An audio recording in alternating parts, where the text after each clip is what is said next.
I think that's so imperative. But first, let me just say that, well, let me just change the slides. Let me just say that I have no real or perceived conflicts of interest or financial disclosures to report. Okay, as you all likely know, the overarching message from science is really clear. How children develop early in life really matters later in life, for them and for all of us. So let me explain this just a little further. Early life experiences lay the foundation upon which for future development, health, and well-being is built.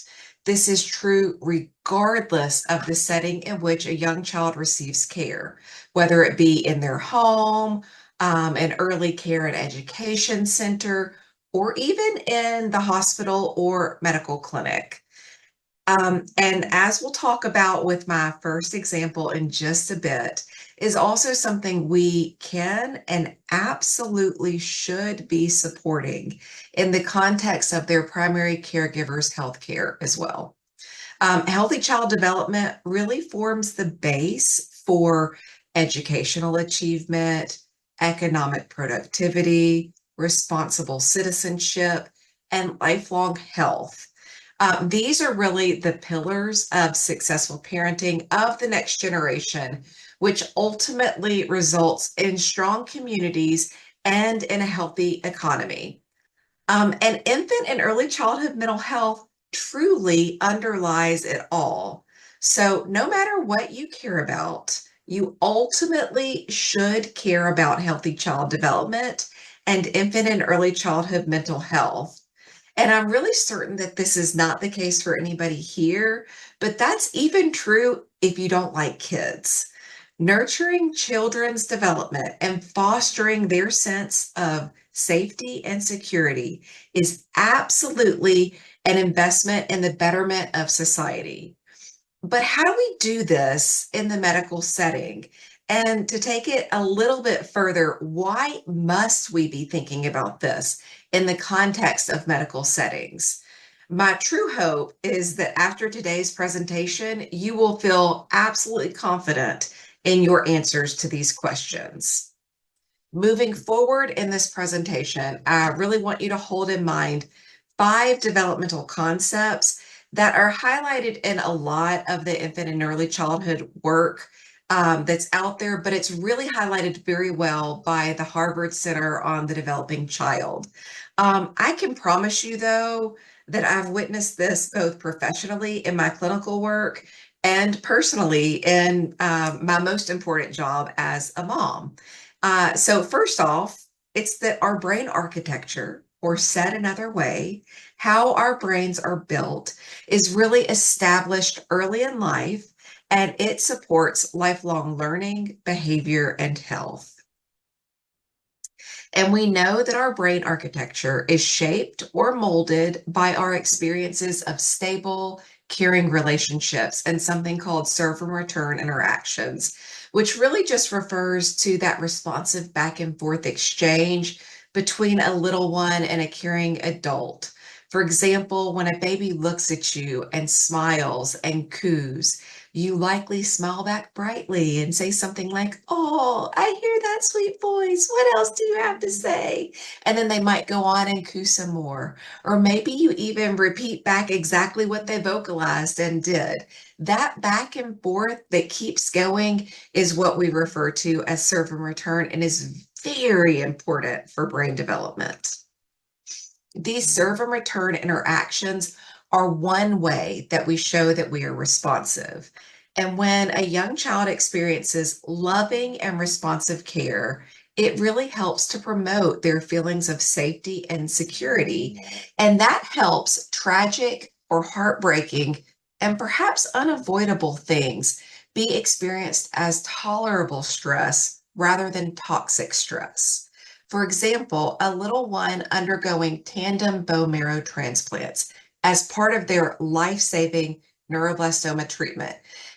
They experience many things that are probably not probably, they're uncomfortable. But when that is done, when that is done within the context of also receiving loving and responsive care, and in the context of stable and curing relationships, it helps make that very, very difficult experience tolerable. And this is really super important for us to keep in mind. In any context where a child may experience scary or painful things that are unavoidable, and this is because it buffers against toxic stress. Toxic stress in the early years of life, we know that that can really derail healthy development, and we don't want to do that. But even if a child experiences significant adversity, they can and often do build resilience. I saw this time and time again in my role as a clinical pediatric psychologist. In fact, resilience, or that ability to adapt through adversity, to be able to handle those really hard setbacks and recover and grow stronger in the face of really significant challenges, it's able to be strengthened at any age, though it's arguably more responsive to changes and strengthening during what's known as sensitive periods of brain development. And early childhood really is one of those sensitive periods. Also, I bet that you all could guess it by now, just after being a few slides in, but an infant or young child's resilience is really strengthened through through the nurturing, responsive care that they receive, and through servant and return interactions with the caring adult. And these interactions can happen anywhere, which means we can foster resilience in any setting, including hospital or clinic settings. So, just to recap, brain architecture establishes either a sturdy or a fragile foundation for all the learning, health, development, behavior that follows. And this is true regardless of someone's physical status or the environment in which they spend the majority of their time. If a child is spending much of their time in the hospital, it's not like their brain development says, oh, let me just pause while their medical condition is treated and gets under control. So, with that in mind, what I want us to think about is how do we ensure we're helping to support a strong foundation, even for those who spend their early weeks, months, or years in hospital and medical clinic settings. Early in life, this is really done through those supportive, caring relationships and lots of responsive care that includes those back and forth interactions that I talked about earlier. Serve and return really works best when it's done within a trusting relationship between a child and an adult who's responsive to to the child's own unique individuality. So usually that's a primary caregiver that is like most in tune with that, but it does not have to be. These mutually rewarding interactions, they are absolutely essential for the development of healthy brain circuits, and for increasingly complex skills. And the most important relationships, again, begin in the family, but also the relationship that a young child has with any other adult who plays an important role in their life, such as a grandparent, a neighbor, a nanny, an early care and education teacher. Those can and absolutely often are brain boosting. And so for those little ones who are spending so much of their early lives in hospital settings, this can and absolutely does include their care team. So it can include their doctors, their advanced practice providers, nurses, rehab specialists, social workers, child life specialists, psychologists, spiritual care providers, on and on and on. And it even can and does include environmental service workers who come in to tidy the room each night. That Actually, I can think back to the time that my little one spent in a NICU step down unit. We were there for about a month, and the environmental services worker was the same person Monday through Friday. And she engaged in a lovely way when my little one was able to do so, that I have no doubt, based on my knowledge of the science, helped boost brain development. So essentially, every adult who consistently interacts with a young child in the hospital or clinic setting is helping to build either that sturdy or wobbly foundation. And again, it's really, really important that stable and caring relationships that are characterized by love and responsivity and really include a lot of those back and forth serve and return interactions are experienced by those little ones, no matter where they are. But anyone who has spent a long time caring for a child with significant medical needs, either personally or professionally, and I can speak to this on both sides of that coin, they know that there are many things that can disrupt that when a young child requires significant medical care for prolonged periods of time. Parental depression is just one example. When a parent experiences depression, it impacts their way of being or how they show up in their interactions with kids. And this is important to hold in mind because a meta-analysis conducted by Cohn and colleagues found that over a third of parents of children with chronic health conditions meet criteria for clinical depression, and they were 75% more likely to experience clinical depression than a matched sample of parents of children without significant medical needs. And the rate of parents of children being cared for in the pediatric ICU was found to be even higher at 51% by Strimmel and colleagues. But depression is affecting moms in Arkansas even outside of the context of having a child with a chronic health condition or having their child cared for in an intensive care unit.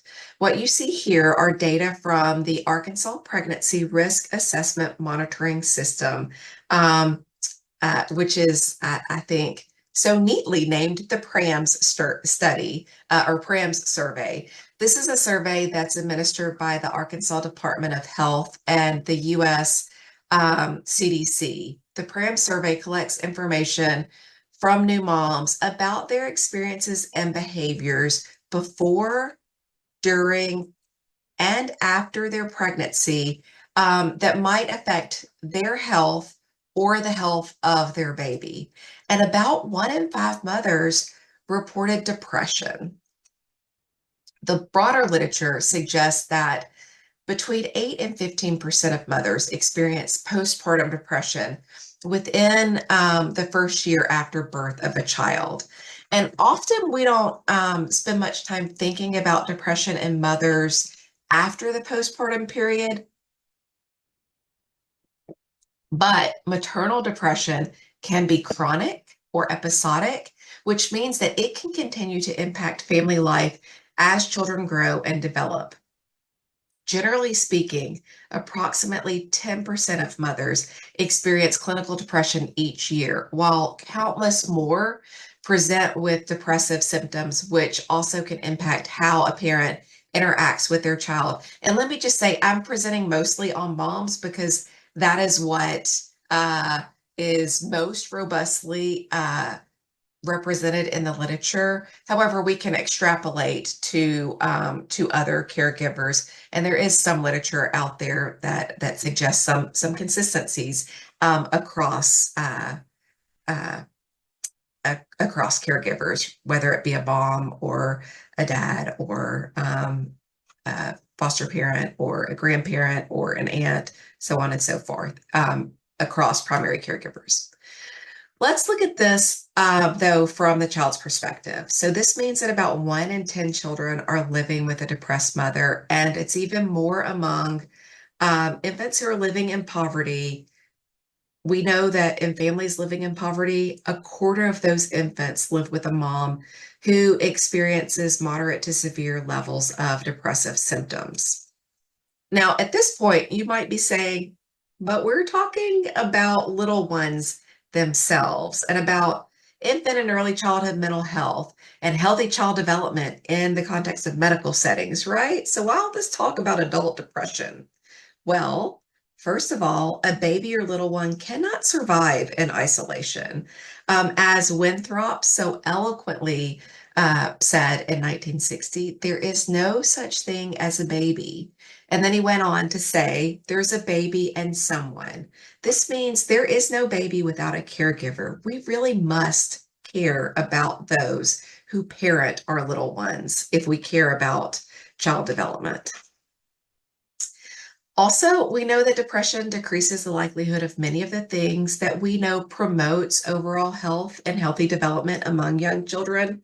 And so as you think about depressive symptoms like irritability or difficulty concentrating, fatigue, impatience, hostility, lack of interest in things that would normally bring you joy, you can almost certainly imagine the potential impact on someone's parenting. In fact, the literature tells us that chronic depression can manifest itself in parenting in two ways that really interfere with the serve and return interactions essential for healthy brain development. So, first, someone experiencing depression may have a hard time responding in nurturing ways. It's not uncommon for them to emotionally withdraw and thus be or present as unresponsive to their little ones. They may fail to return their infant's gaze when their infant is looking at them, or they might not take pleasure in their babies or young children. They may misread or ignore their baby's cues, and this can sometimes lead to them maybe overstimulating or understimulating them. And we also know that when a caregiver is depressed, they're less likely to read books or sing songs or tell stories to their young children, which we'll actually circle back to at the very end of this presentation. They also may react irritably or with hostility for long periods of time. They might anger easily or demand responses from children that are really developmentally inappropriate. Patterns like this are particularly worrisome because once a negative parent-child interaction cycle or way of being is established, it is at risk of persisting even after a mother's depressive symptoms have improved. And these negative parent-child interactions increase the likelihood that the child will have negative interactions with parents and with other important adults like teachers. So this makes it all the more important to intervene and support children so support parents as early as possible because it can really have far-reaching impacts for their children. Which brings me to one really, truly excellent example of promoting infant and early childhood mental health and positive child development through adult care and family medicine clinics. This is actually something that was done here at UAMS, and it's something that Doctors Edge and Corletti and Schmidt and others had going long before I came back to UAMS, but they were gracious enough to let me kind of jump in at the very end of this pilot. And I'm so thankful for that because again, it's really such a stellar example of promoting that early mental health right from the start. So I had to spotlight it. What this pilot program did was pair a light touch parenting intervention for caregivers of young children with a standard primary care clinic protocol for screening for and addressing depression. So these family medicine clinics were already routinely screening adult patients for depression. With this pilot, physicians were encouraged to just continue to follow the clinic protocol. But if the patient was also a primary caregiver of a young child, they were asked to do this with an iPad that could help facilitate identification of eligible caregivers for this light touch parenting intervention. And then also the psychoeducation that was provided to them was tweaked just a little bit to include some information on potential impacts that depressive symptoms in a caregiver can have on children. And they did this in a really destigmatizing manner, which I think was just fantastic. For parents who consented to participate, next was the intervention that occurred from the comfort of their own home, and really, probably more importantly, on their own schedule. It included a series of brief, easy to digest parenting tips that were sent through automated text messages over a 5 month time period. They also received virtual support from a parenting educator.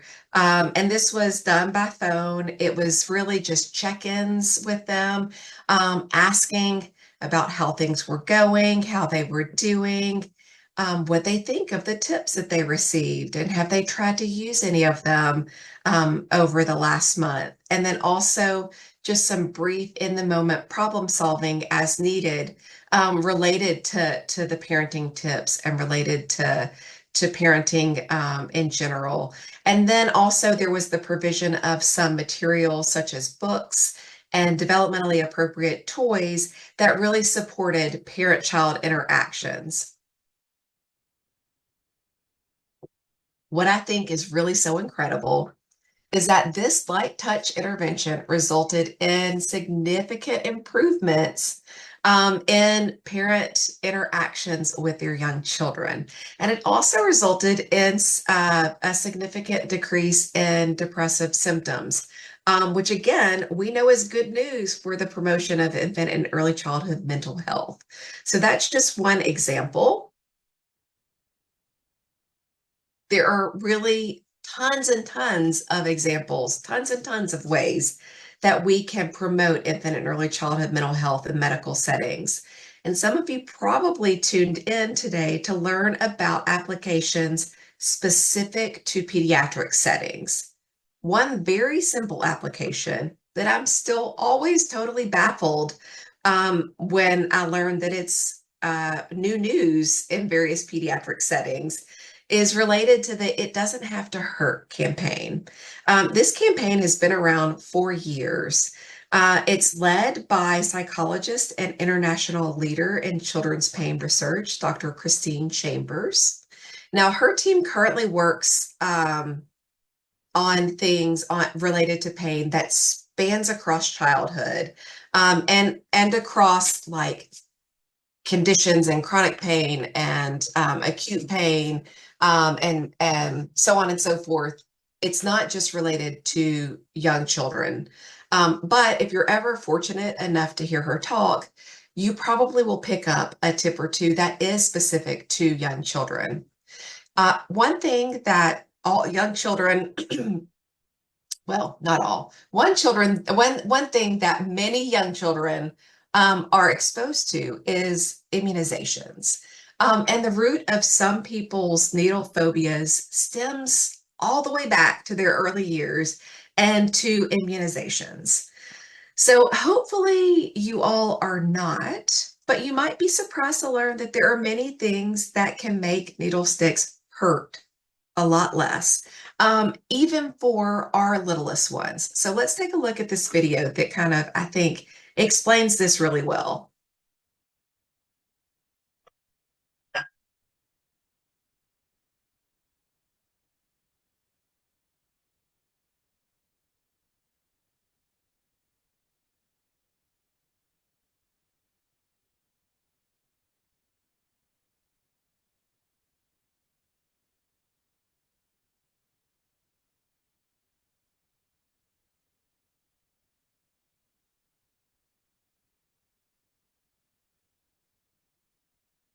So I'm going to stop this right here. Coming in that manner is an example of something that would not be supportive of an infant or young child's mental health. There are other ways to approach this.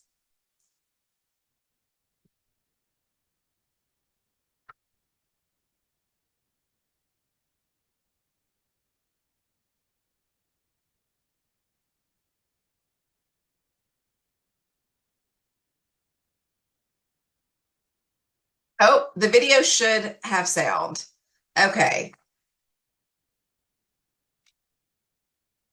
Well, my guess is that probably shared without, um,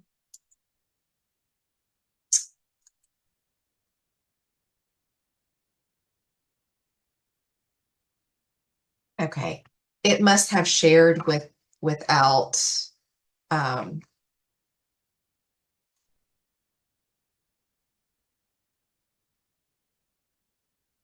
without the, audio. Okay. I sincerely apologize for that. I, uh, will just say, the nurse comes in and says, "Oh, you're going to get some shots, young lady." And she's got the needle and she's waving it. And so that's not supportive of infant and early childhood mental health. Um, there are things that are helpful. And then the video goes on my, it's no longer being shared. Okay, you know what? Let's see.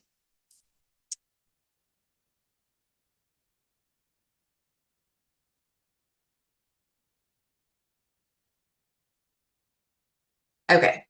I really apologize for this, you all. There's a video later on that I will not even attempt. I thought that I had fixed this all before, but I will just explain it to you. The video then goes on to say, and I'm going to kind of talk as it goes since you can't hear it. Um, she's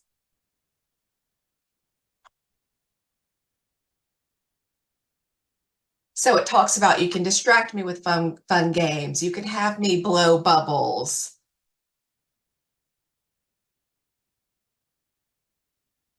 You can use a special cream. It's talking about like a topical anesthetic.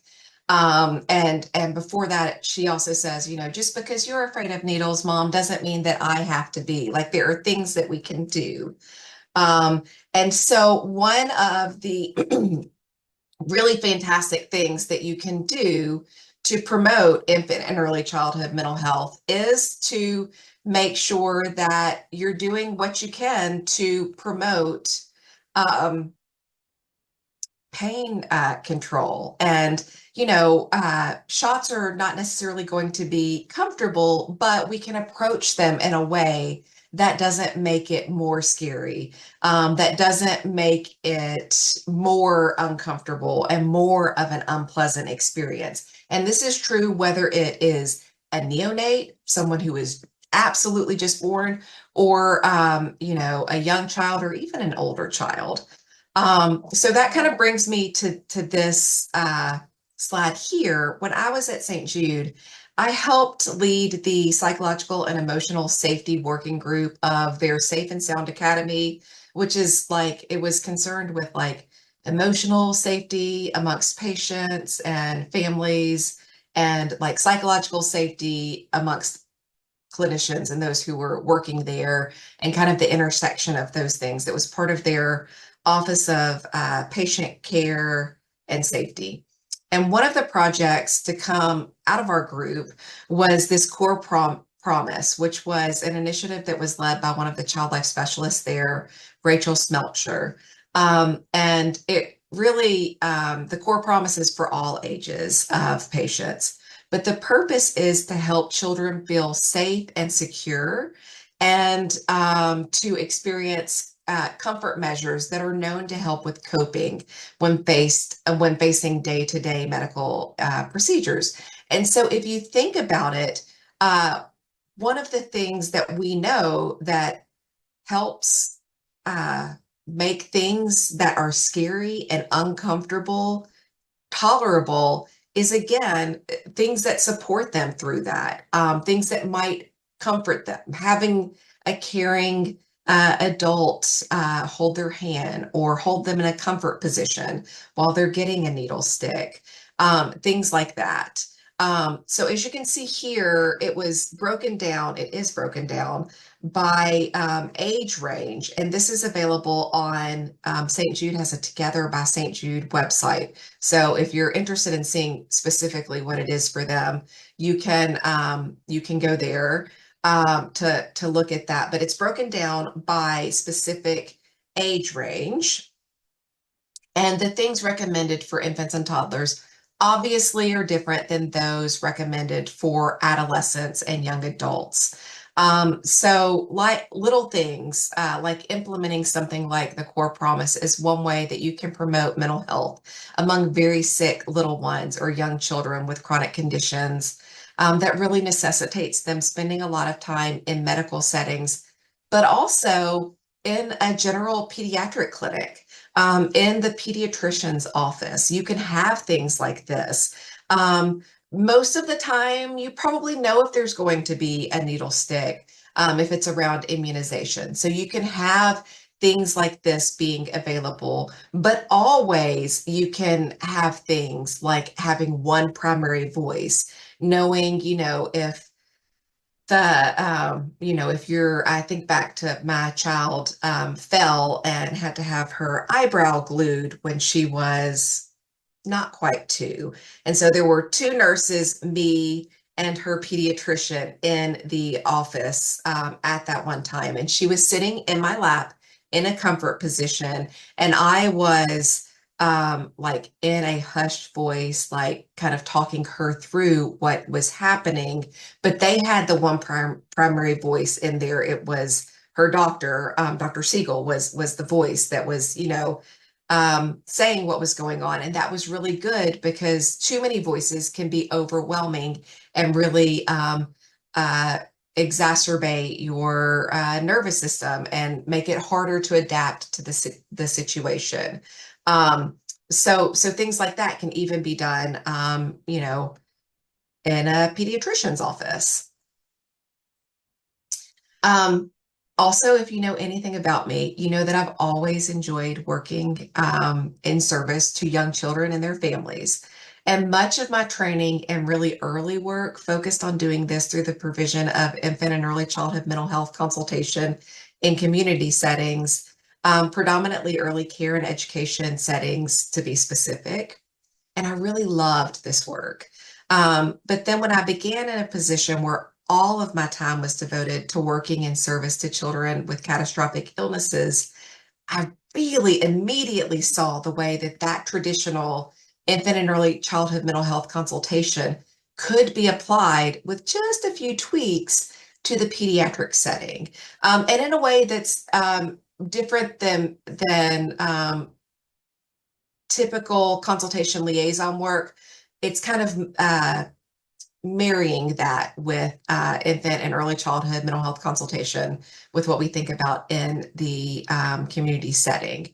So we're going to briefly talk about infant and early childhood mental health consultation in the pediatric setting. So if you are a mental health professional working in medical settings, in many cases, you are likely not the primary clinician.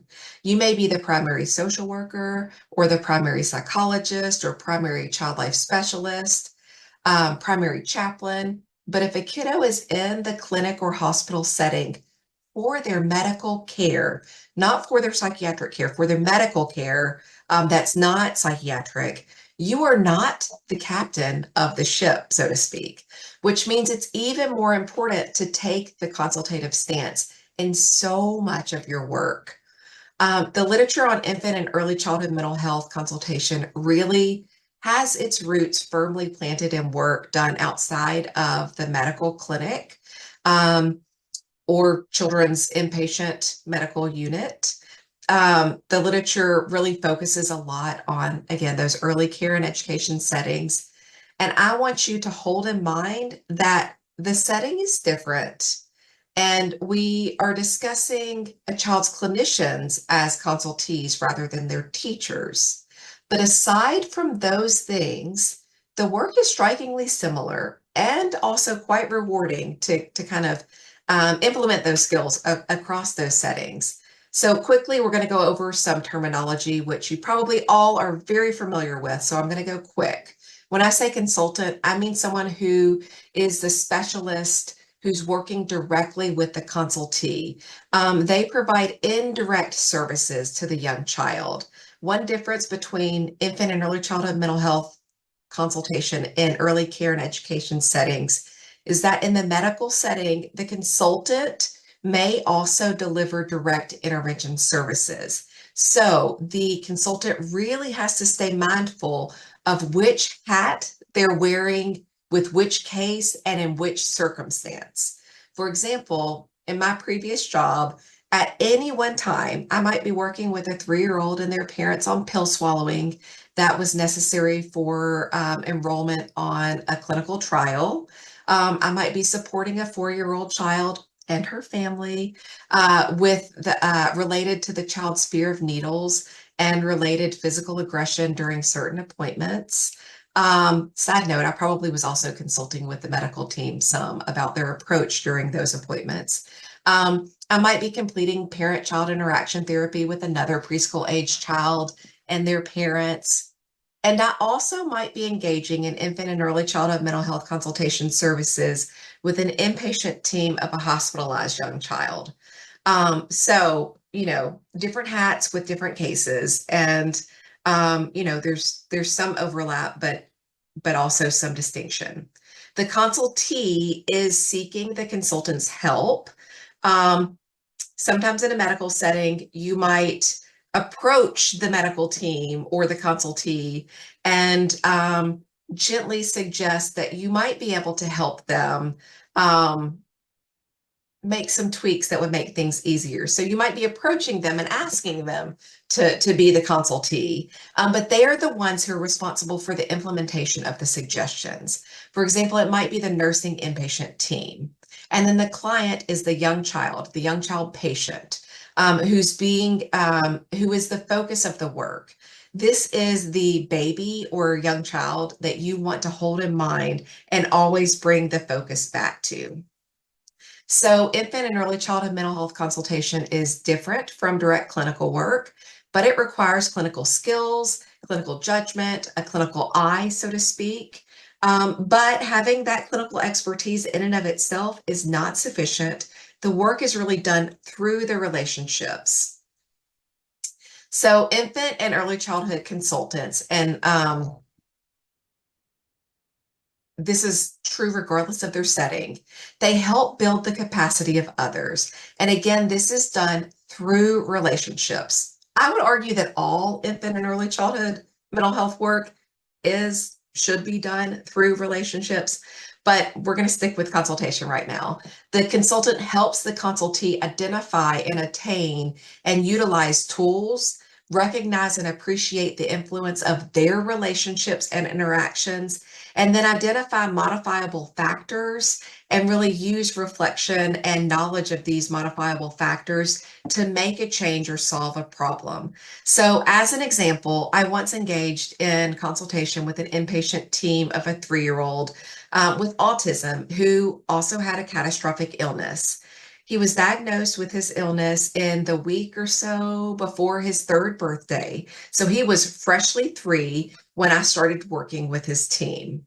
Now, as you all likely know, the hospital setting can be pretty unpredictable, and it's also often very sensory laden. There's lots of noises and lots of sights and lots of beeping. And in an academic medical setting, there's also often very large groups of people who are rounding.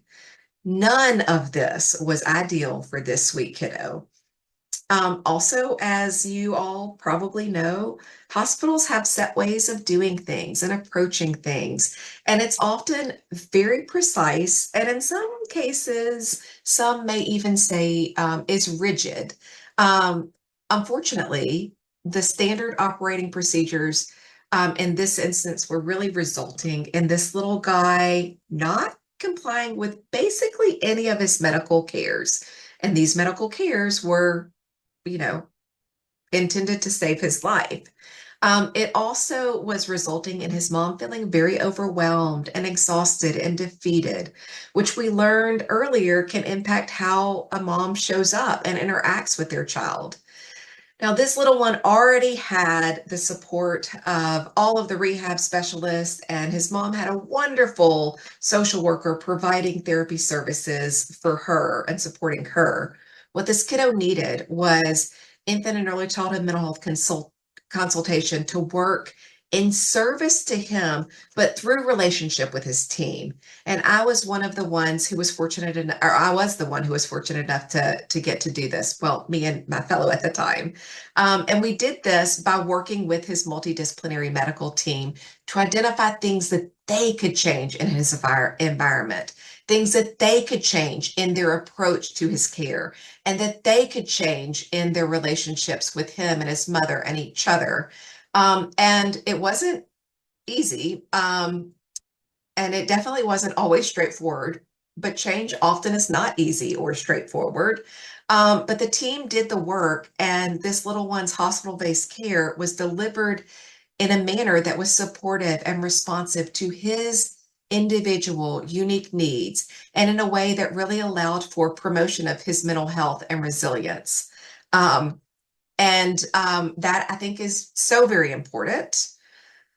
We also think about this in the context of a hospital setting and little ones who are there, not because they have a catastrophic illness or a chronic condition that results in frequent hospital stays, but maybe because they were just born in the hospital. What can we do to help make those little ones feel safe and secure right from the start? This is a video that you all can take a pen out and write down the name of, because you're not going to be able to hear the sound. It's called The Power of a Parent's Touch. It's freely available on YouTube. It is about a decade old, but still quite useful information. And so what it talks about is the incredible amount of uncomfortable experiences a baby has right from the start, and that there are things like kangaroo care or skin to skin care that we can encourage right from the start. And that this often is done with the mom, but also can be done with other caregivers and can have a really profound impact. And I'm going to just keep going because you're not going to be able to hear any of it, but it's worth looking up and viewing for a few seconds. So much of what that video talks about is also able to be translated into care for little ones in the hospital setting, even when it's not right after birth. My guess is that you all know that there's a ton of research that highlights the benefits of holding babies and toddlers. What you probably, or what you might not know, maybe you do, is that this is really particularly true in a medical setting. Supportive physical touch is associated with so many positive things in the medical setting. So it's associated with decreased distress in both infants and caregivers. It promotes attachment and bonding and a peaceful and calm state in an infant or young child. And also, it promotes neurological organization. It can even help vulnerable babies regulate their temperature, their suck, breathe, swallow coordination, their respiratory functioning, their heart rate, and their sleep patterns. And it can even help lessen a young child's pain. And there are lots of ways for caregivers to engage in physical touch with their little ones, even if they're very vulnerable and for some reason can't be picked up. Let's say they have a lot of structural malformations, and maybe they have tumors and excessive tumor burden that makes the medical team think that if they were accidentally extubated, so if there was an unplanned extubation, that they would not be able to successfully intubate again. You can engage in stroking with a finger or two on the head, on the arm, on the hand, on the leg. Or you can engage in something called hand hugging, which is what you see in the stock video here, and is also proven to have the similar benefits. You can work with the hospital team to make changes in the environment itself that makes the child feel more safe and secure and to promote their developmental adaptation. For example, you can lessen the number of people coming in at once. You can make sure that you're talking in a way that's more soothing, kind of like this, which I feel really silly doing during a presentation. We can also control the noise level and the lighting on the unit, and we can work to make sure that care is clustered to promote sleep and feeding schedules. And we can help parents or caregivers engage in some of the things like diaper changes that maybe they're reticent to do if they're viewing their little one as very vulnerable, um, which is typically on here. But also we can help them speak to and narrate their environment and to, oh, it is their developmental care, and to, even read to them while they're on the unit or in the hospital setting. And then there are, again, all of these things that we know help lessen pain for babies. And so making sure that we are encouraging these things is really important. I'm going to go really quick through a quality improvement project that I led with my colleague and dear friend, Dr. Yerbergs, when I was at St. Jude. And it's just to show that there are lots of really simple things that you can do to promote infant and early childhood mental health in pediatric settings. We were working with the nursing team and the respiratory team and many others. We engaged in two PDSA cycles. And the reason why we did this all came out of there was an interaction with a young, a hospitalized baby that the mom had basically been hospitalized for 2 months, and the baby had not been held during that 2 months because the no one had really encouraged the mom to do that. And the mom wanted to. So that's kind of what got this kicked off. And we engaged in some really the interventions were low lying. We sent out my chart messages that this is basically what it is. Ways to promote infant and early childhood mental health among hospitalized little ones. And then the second intervention was just having it up as the screensaver on the closed circuit TV there. And we did this because what we noticed was after that one interaction, we collected some baseline data and we noticed that there were really striking percentages of caregivers that were not holding or rocking their infant or toddler while they were on the inpatient unit, and that were not talking to them or reading to them or singing to them while they were on the unit, even during the day.